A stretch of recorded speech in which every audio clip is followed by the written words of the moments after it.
What's up, YouTubers? So we are basically in Marrakech, in Morocco, my girlfriend and I. We've only been here 2 days and just want to give you thoughts on our experience and how it's going in, post-pandemic era 2021 in August.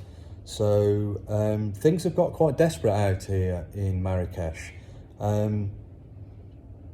The hotel that we're staying in is a bit of a boutique hotel. I have no complaints about that. It's beautiful.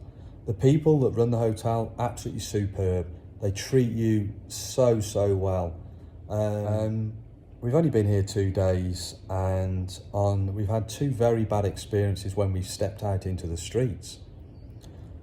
Marrakech is basically a square and then all the little streets lead off to it. It's incredibly hot. It's in the summertime, you're looking at 40, 50 degrees. That in itself is something to deal with. You're trying to absorb different cultures. You're on holiday, you're relaxed. And they take full advantage of that. The experience on day one, we were walking through into the main square and a shopkeeper came out of the shop on the corner and basically started walking alongside us. Hey, English, French, where you're from? We just general chit chat, English, and then just carry on. He won't leave us alone. Now you've got a friend for the entire journey until he gets what he's after, which is money. They are so desperate to get money that they will stay with you until they get it. It doesn't matter how they're going to get it, they will get it from you. And most of them will want 100, 200 dirham, which to them is quite a lot of money. But what lengths they'll go to is frightening. And you only realise what the level of aggression is going to be at the end when you say no, and you get more forceful with them. That's when they obviously reveal their personalities. And that's the reason why I would say, do not go to Marrakech. If you're a woman on your own, don't even think about it. It's such a derogatory place. It's such an offensive experience that you are just not going to feel safe. Honestly, you're not going to feel safe. We were told by our hotel not to go out after 9 o'clock. The guy basically said, there's nothing to do anyway. It's all shut. It's not that it's all closed. It's not that you can't go out, because you can go out. It's because it's not bloody safe. If you walk along the streets and you don't get run over by a bicycle, a moped, the amount of mopeds that have come past us and clipped our arms, banged our arms, or they literally swerve in and out. If they head towards you, almost to intimidate you, because they're a Westerner, trying to swerve around you, get as close as possible. They don't look to go around you in a nice way. They actually aim the bikes for you. And they try to force you, into your back against the wall or something. And then you're trying to dodge a cart and a donkey and a bicycle and 3 or 4 bikes coming at you either way. And then you cannot concentrate. Then you've got somebody saying, here's a leaflet, hey, mister, French, German, English, come here. Every 5 seconds that's happening. Now, I can cope with this, that's not a problem. You get that in most, you go to Greece, Spain, you'll get this in the holiday destinations. You just say no, and, eventually somebody says yes and they get the business. That's okay. But these people follow you. They're in your face. And eventually, we pick this shopkeeper who is wanting to take us to somewhere, who he's chosen us as his target. They must do this on a daily basis to Westerners. They know what they're doing and they know how to intimidate. So he said, what you after? We said, well, we're getting a little bit hungry. We'll go to somewhere. We want to experience the local culture. So we go to the local restaurant. We get the food and they showed us a set menu. And that's how much we're going to pay. Guess what? At the end of it, we pay a lot more money because they say we've added more for this. We gave you a special menu. We gave you a special seat. We give you more of this, more drink. It's bullshit. The price goes up and up and up. So by the time you leave, it's about 2 or 3 times the price. And you know they've got people sitting around a restaurant, their friends, who will come around you and intimidate you if you don't pay or you argue. So don't be thinking that, you're just going to walk out the restaurant and that's it. No, they'll follow you. But what's strange, or not, is that as soon as we finish the meal, the bloody shopkeeper who has disappeared, an hour ago, now all of a sudden appears again. Out of nowhere. He's like Mr. Ben. He appears from nowhere, the shopkeeper, and he's standing next to where you want to go. I'll take you to the fair trade shop. I'll take you to look at some products. You come, it's you help the community. We were like, no, we don't want to go, but it's just here. It's just across the road, and it was just across the road. So come on, let's go across the road. So we go into the shop, and we didn't want to buy the products. There was argan oil, all of these types of different, scents and oils and stuff. Nice products, but we don't want any of them. We've only just arrived on day one. So the woman then starts to get very aggressive with my girlfriend. Hey, woman, you buy these products. Sister, come on, you buy these products. And we're like, we don't want it. After half an hour, the shopkeeper who's brought us into the shop is looking, saying, come on, buy the products. They're trying to get you to buy. In the end, my girlfriend said, look, okay, I'll buy one of them. No, you buy 2 of them. One is not enough. You have to have, we do special price. With special price. It's very aggressive. They won't let you leave the shop. They stand in front of the shop door to block your exit. In the end, we said, look, we're just going, we don't have any money. And we actually didn't. I said, let's go to the cash point. They take you to the cash point. They walk you to the cash point to intimidate you. They stand behind you, almost looking at your PIN number. We're like, no, go away. We don't want you, and we don't want your bloody products.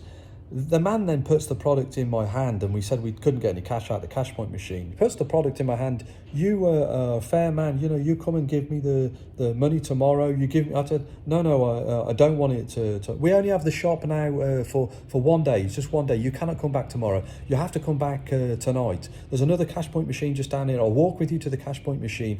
Come on, you come and get the money, and then you can pay me, and then you do something for the cooperative, the fair trade. The woman was telling me in the shop, she's only there for 1 day with the shop. It's bullshit. They lie to you all the time just to get just the smallest amount of money out of you, which to them is small. 100 dirham to them is small. It's not a lot to you, but to them it's a lot of money.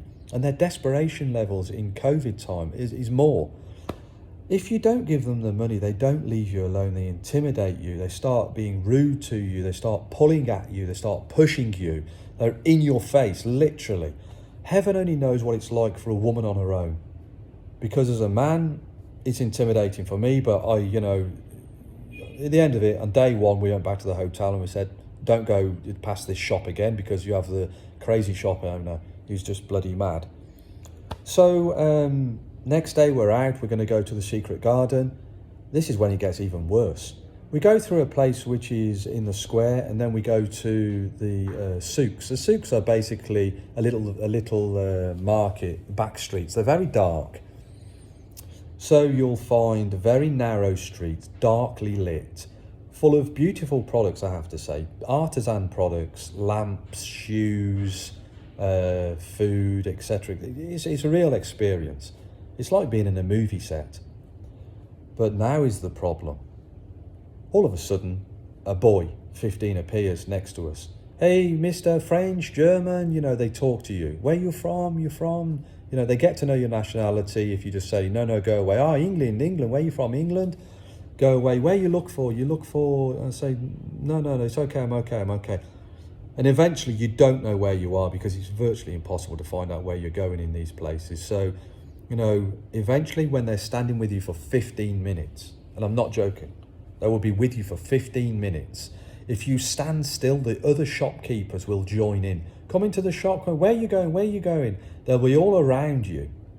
They will be all around you trying to intimidate you, to get you to go with this boy. This boy will then take you to wherever you need to go to and expect payment. He said to us, no, I'll take you just because I'm from Morocco. I do it for Morocco. I do it for Marrakech. It's a tourist. I don't want any money. Just come with me. The secret garden, I'll show you. We got there. Guess what? Yeah, you give a shit about Marrakech. He just wants his money. So he was a nice boy. And say nice, he still took the 100 dirham, but he got us there, so I don't care, just pay him, go away. A beautiful garden, went in there, had a lovely time, came out, and now we know our way to get back to the main square. Once you're at the main square, you know your bearings, you know your hotel. We're walking through, and then all of a sudden, another 15-year-old boy appears in front of us. Hey, mister, where you from? Where you from? You know, you're Dutch, German, French, any nationality. I don't need your help. I said, I know where I'm going. I've been here before. I know where I'm going, and I do know where I'm going. My girlfriend and I, we know where to walk. We've been through the streets. They all look the same. That's the big problem. You can get lost easily, and they know this. It's very, very hot, 50 degrees. So eventually, they're in cahoots with the shop owners. They've done this every day for months, for years, generation after generation, I imagine.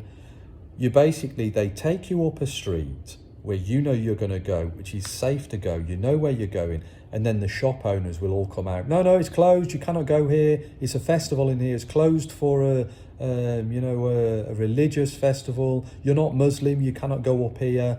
So you basically have to take a detour. When you take a detour, every street that you go down is wrong, because the boy next to you will be saying to you, no, you cannot go down, and this is the wrong way. No, you have to go this way, you have to go this way. Once you say to him, I don't want any money from you, I know where I'm going, leave me alone, he will say to you, you're going the wrong way, you cannot go this way, and he will lead you to what he wants you to go. And then he will say to you, he said, my father lives here, my brother lives here, and and I don't want money from you. So then you walk with him, he does want money from you. And in the end, I knew where I was going, the main road. I said, okay, it's okay, I don't need you, goodbye, thank you. And no, you have to pay me money. And then he starts to get very aggressive when we say no, we're not going to pay him any money. So he says to me, I'm going to touch your face. He comes into my face, 14-year-old boy, I'm going to touch your face. I have brothers on this corner, and I'm going to touch your face, and your girlfriend, she is not safe. She is not safe here, and you go to the police, and they will also, they are corrupt. Do not go to the police, because they are with us. And saying all really nasty things to your face to intimidate you a lot.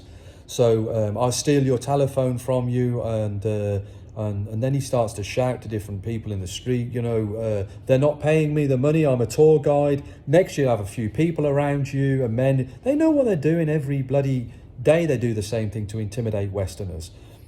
And they start pushing my girlfriend around. And I said, look, stop doing this, leave. I tried to break the hand I was holding my girlfriend's hand, trying to break the hand between us. Come on, go, leave him alone, trying to split us up. And then eventually, my girlfriend almost got bit with a dog. You're almost getting run over with bicycles and motorbikes, mopeds in your face. It's very hot. This boy is getting very aggressive. The more, assertive you become, and you're not getting aggressive, the more assertive you're saying, thank you, goodbye, no, I don't want anything. He's very aggressive to you, in your face, really standing, almost like a snarling dog in front of your face.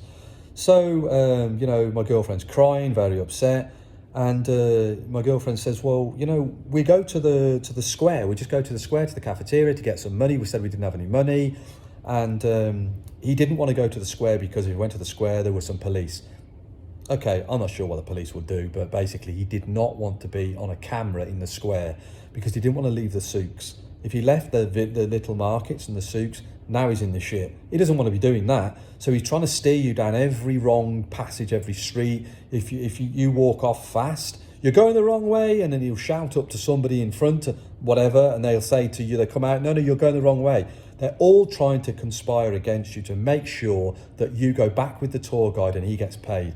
Eventually, out of absolute sheer desperation to get rid of this lowlife, this desperate person, my girlfriend gives him, 100 dirham. She said, what do you want? How much do you want? It's almost like blackmail, bribery.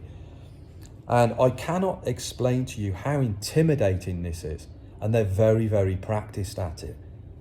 So they don't care how big, small, or, muscles you've got or whatever. They don't care about this because they'll use a gang mentality against you. She gives him the money, the 100 dirham, and we said, now go away. And he goes away. Straight away, he went to somebody else. Oh, a tour guide, they never paid me. Now he's in your face. Oh, it's disgraceful, you never paid him. He just witnessed my girlfriend giving him money. You never paid him.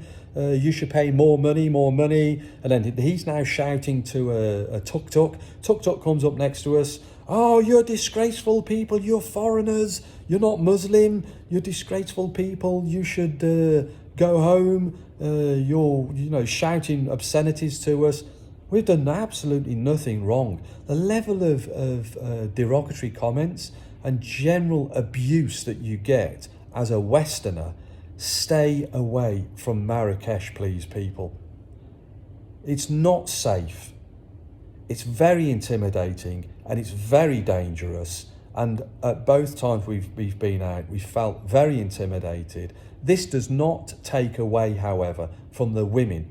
The women stuck up for my girlfriend. They helped her out, put into a shop when she was being intimidated, and I was next to her. They tried to help her because they know. Come on in here, lady. Come on in. When we were so exhausted, they gave us some water as well. Not everybody in Marrakech is like this, but you're going to experience the people that are absolute scumbags, and it's just stay away. Marrakech is not what you think it's going to be.